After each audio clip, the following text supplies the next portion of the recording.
पाकिस्तान और भारत 22 अप्रैल से पहले की सूरत हाल पर तकरीबन वापस आ चुके हैं। पाक भारत हालिया कशीदगी से मुस्तकबिली खदशात में इजाफा हुआ। Chairman joint chiefs of staff committee general Sahir Shamshad Mirza का रॉयटर्स को इंटरव्यू। कहा, मुस्तकबिल में हो सकता है कि बैन अक़वामी सालसी के लिए वक्त न हो। मुस्तकबिल में स्ट्रेटेजिक मिस कैलकुलेशन का खदशा मुस्तरद नहीं किया जा सकता। मुस्तकबिल में लड़ाई सिर्फ मुतनाज़ ख़ित्ते तक महदूद नहीं रहेगी। ये रुझान बहुत खतरनाक है। मसाइल को बातचीत से ही हल किया जा सकता है।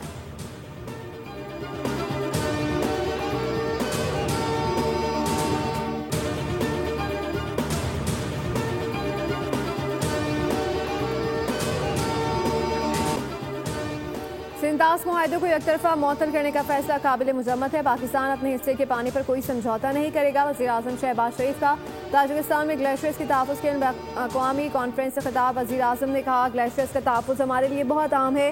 पाकिस्तान समेत दुनिया को माहौलियाती तब्दीली के चैलेंजेस का सामना है। पाकिस्तान में 13,000 ग्लेशियर्स हैं। पाकिस्तान के पानी का निस्फ़ हिस्सा ग्लेशियर्स पर मुश्तमिल है। माहौलियाती तब्दीलियों से पाकिस्तान को सैलाब, तूफ़ानी बारिशों का सामना करना पड़ा। वज़ीर-ए-आज़म ने कॉन्फ्रेंस में शुरा के हमरा ग्रुप फोटो बनवाया। इससे कबल दोशंबे में वज़ीर-ए-आज़म की ताजिक सदर इमाम अली रहमान से मुलाकात हुई, जिसमें बाहिमी दिलचस्पी के उमूर, दो तरफ़ा ताल्लुकात पर तबादला ख्याल किया गया। स्ट्रेटेजिक शराकत दारी मुआहदे पर अमल दरामद का जायज़ा लिया गया। वज़ीर-ए-आज़म शहबाज शरीफ ताजिकिस्तान का 2 रोज़ा दौरा मुकम्मल करके पहुँच गए।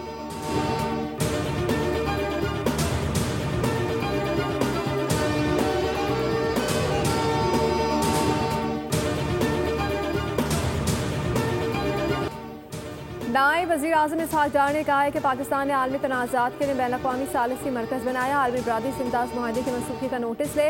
नायब वज़ीर-ए-आज़म ने बैन अक़वामी तंज़ीम बराए सालिसी के क़याम से मुताल्लिक़ कन्वेंशन पर दस्तखत कर दिए। तक़रीर से खिताब में इसहाक़ डार ने कहा, ख़ित्ते में इंतख़ाबी सियासत के हुसूल के लिए आलमी अमन को दाव पर लगाया जा रहा है। भारत के जानिब से इंसानी हकूक़ की खिलाफ वर्जी ख़तरनाक मिसाल कायम कर रही है। आज से पहले आने वाली नस्लों को जंग से बचाने की इतनी ज़रूरत नहीं थी। मकबूजा कश्मीर और मकबूजा फ़लस्तीन में गासिब क़ुव्वतें काबिज़ हैं। मकबूजा फ़लस्तीन की आज़ादी तक अमन के ख्वाब का हुसूल मुमकिन नहीं। तर्जुमान दफ्तर ख़ारजा के मुताबिक नायब वज़ीर-ए-आज़म की चीफ एग्जीक्यूटिव जॉन ली से मुलाकात, जिसमें दो तरफ़ा ताल्लुकात को फ़रोग़ देने पर गौर किया गया।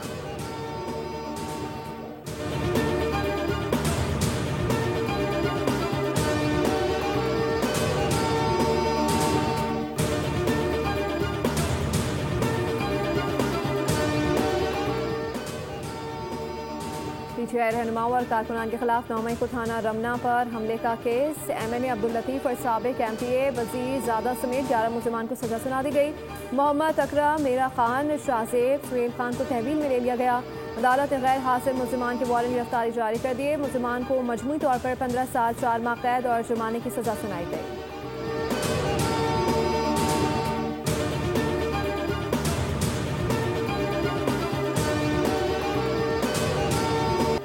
कौम को मिसाइल नहीं फितना तबाह करता है। किसी के कहने पर जलाओ गहराओ नहीं करना। नौजवान उकसाने वालों की बातों में ना आए। किसी बच्चे ने पाकिस्तान के खिलाफ कोई कदम नहीं उठाया। जो नौजवान इन लोगों की बातों में आए वो जेल में पड़े हैं। वज़ीर आला पंजाब मरियम नवाज कलैया में तकरीर से खिताब का, रियासत एक माँ का किरदार अदा करती है। चाहती हूँ कोई बच्चा टेक्नोलॉजी से महरूम न रहे। पाकिस्तान की सलामती और बका हमारी रेड लाइन है। तलबा और तालिबात के ख्वाब को पूरा करने में कोई कसर नहीं उठा रखेंगे।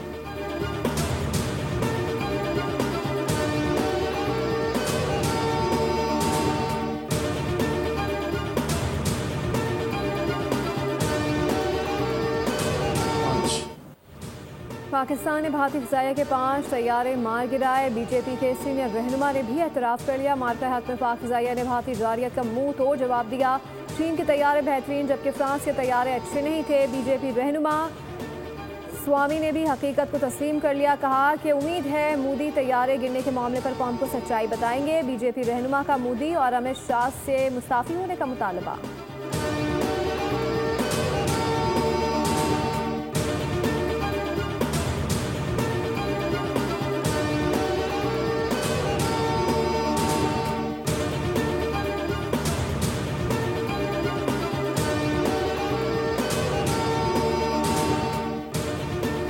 भारत ने इश्तियाल अंगेज़ी ऐसे वक्त की जब पाकिस्तानी मुआशी तरक्की कर रहा था। भारतीय जारियत का मौसर जवाब देने पर बहैसियत कौम फ़ख्र है। तमाम हमारी अव्वलीन तरजीह अमन है जो मईशत की तरक्की की राह हमवार करेगा। अमेरिका में पाकिस्तानी सफीर रिजवान सईद शेख ने अपने बयान में कहा कि पाक भारत जंगबंदी के हवाले से अमेरिकी क़यादत ने कलीदी किरदार अदा किया। पाकिस्तान सरमायाकारी का नया मरकज़ बनने को तैयार है। हुकूमत पाकिस्तान सरमायाकारों और कारोबारी तबके के लिए रेगुलेटरी माहौल को मज़ीद आसान, दोस्ताना और साजगार बना रही है।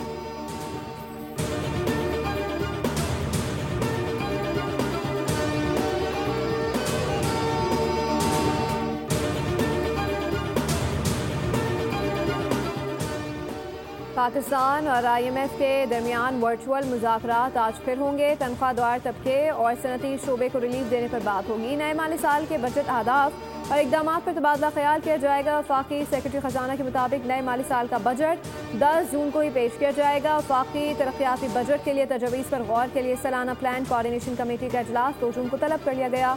वफाकी वज़ीर मनसूबाबंदी एहसन इकबाल APCC इजलास की सदारत करेंगे।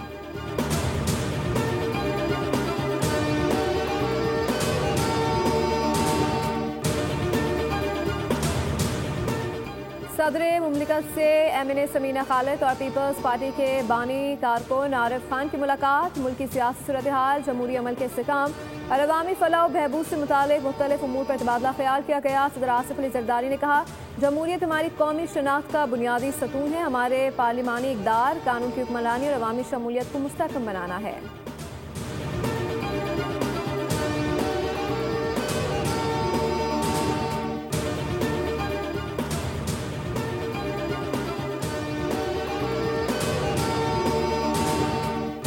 सदर जरदारी ने बच्चों की शादी की मुमानत के बिल पर दस्तखत कर दिए। कानून के मुताबिक निकाह ख्वाह कोई ऐसा निकाह नहीं पढ़ाएगा जहां एक या दोनों फरीक 18 साल से कम उम्र हो।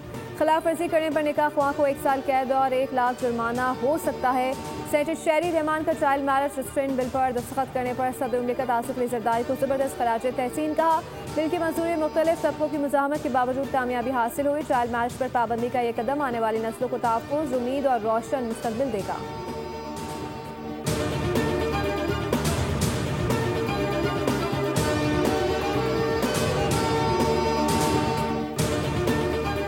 ख़वातीन के विरासती हुकूक़ के लिए पंजाब असम्बली में आवाज़ बुलंद। रुकन असम्बली अस्मा एहतशामुल हक ने पंजाब असम्बली में बिल पेश कर दिया। मतन के मुताबिक किसी खातून को विरासती जायदाद से महरूम नहीं किया जा सकता। मुहतसिब को बिल के तहत इस्तिग़ासा का इख्तियार होगा।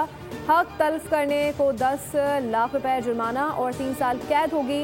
जुर्म दोहराने पर सज़ा 5 साल और जुर्माना 20 लाख होगा।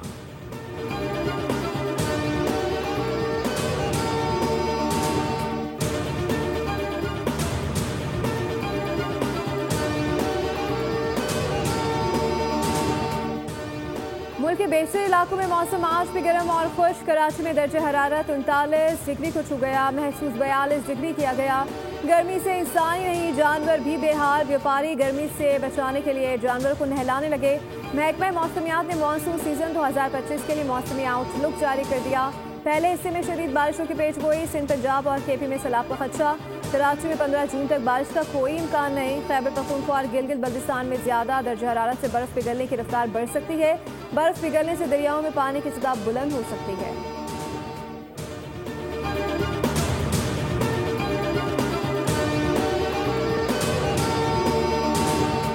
कोई खाना जंगी न आंधी तूफान, इसके बावजूद कराची वाले नकल मकानी पर मजबूर के इलेक्ट्रिक ने ऐसा सताया कि घर बार छोड़ने की नौबत आ गई। कराची के बेशतर इलाकों में लानी और गैर लानिया लोड शेडिंग ने आवाम का जीना दोबर कर दिया। 2 घड़ी चैन से जीने के लिए अजीज रिश्तेदारों के घर पनाह ली जा रही है।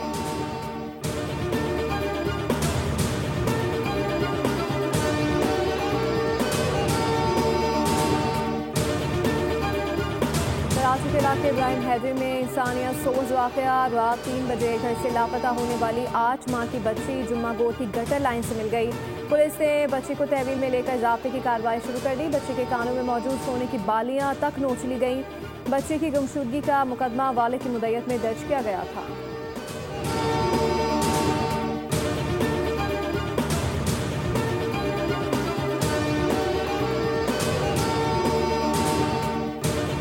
कराची के इलाके हब जाम कॉलोनी में शहरी की फायरिंग से 3 डाकू मारे गए। शहरी बैंक से 7 लाख रुपए निकाल कर जा रहा था। पुलिस के मुताबिक डाकुओं ने शहरी को रोककर पैसे छीनने की कोशिश की। डाकुओं की फायरिंग से शहरी भी जख्मी हुआ।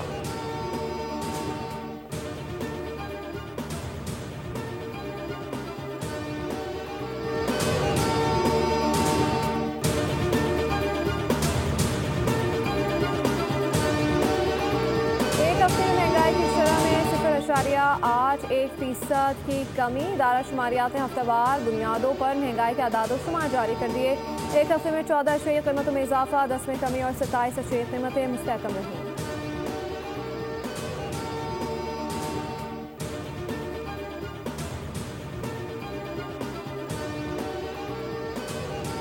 काबिज इसराइली अफवाज ने शुमाली गजा में कायम अल-ऊदा अस्पताल बंद करने का हुक्म दे दिया। गुज़श्ता शाम शुमाली अस्पताल के गिर्द इसराइली फौज ने बारूद से भरे खुदकार रोबोट धमाकों से उड़ा दिए। दूसरी जानिब अल-ऊदा अस्पताल में अमले की जानिब से जख्मियों और मरीजों की मुंतकली की कोशिशें की जा रही हैं। आलमी इदारा सेहत के मुताबिक अस्पताल में अब भी 13 मरीजों समेत 97 अफराद मौजूद हैं।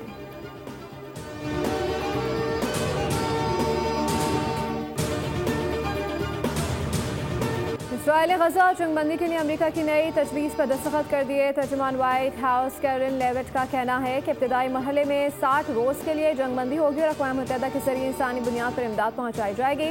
उधर हमास ने कहा है कि इस तजवीज़ से उनके बुनियादी मुतालबे पूरे नहीं होते, जिनमें इसराइली जारियों का खात्मा शामिल है।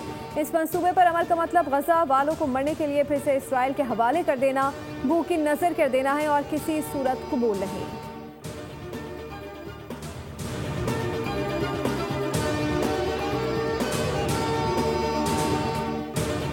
पाकिस्तान के यासिर सुल्तान भी फाइनल में पहुंच गए। जेवलिन थ्रो के फाइनल मुकाबले हफ्ते को होंगे। अरशद नदीम कहते हैं कौम फाइनल मेरी कामयाबी के लिए दुआ करें ताकि पाकिस्तान का परचम बुलंद कर सकूं।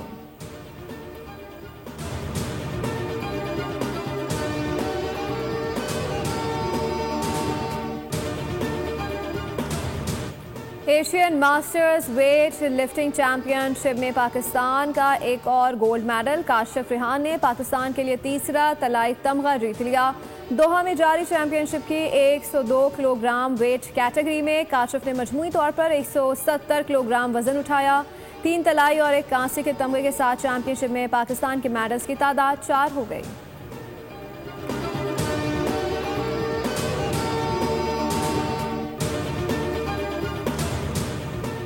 पाकिस्तान और बांग्लादेश आज दूसरे T20 में मद्दे मुकाबिल मैच रात 8 बजे कज़ाफ़ी स्टेडियम में खेला जाएगा। पहले मैच की फातेह पाकिस्तानी प्लेइंग 11 में तब्दीली का इम्कान नहीं।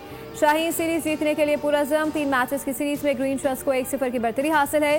पाकिस्तान ने पहले T20 में 37 रन से कामयाबी हासिल की थी।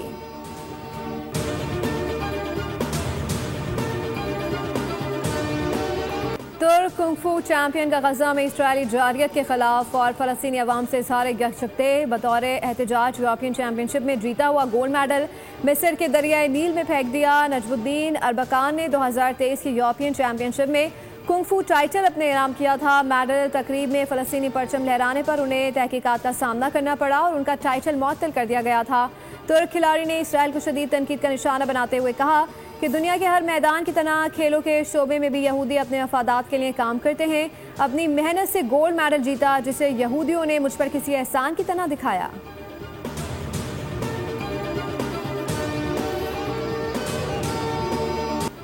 और सुन्नत इब्राहिमी की पैरवी में 8 दिन बाकी। मुल्क भर की मवेशी मंडियों में अवाम का रश पड़ गया। कराची से खैबर तक सभी को अच्छे, तगड़े और सस्ते जानवर की तलाश। कहीं कोई भाव कर रहा है तो कोई जानवरों के दाम सुनकर उल्टे पांव लौट रहा है।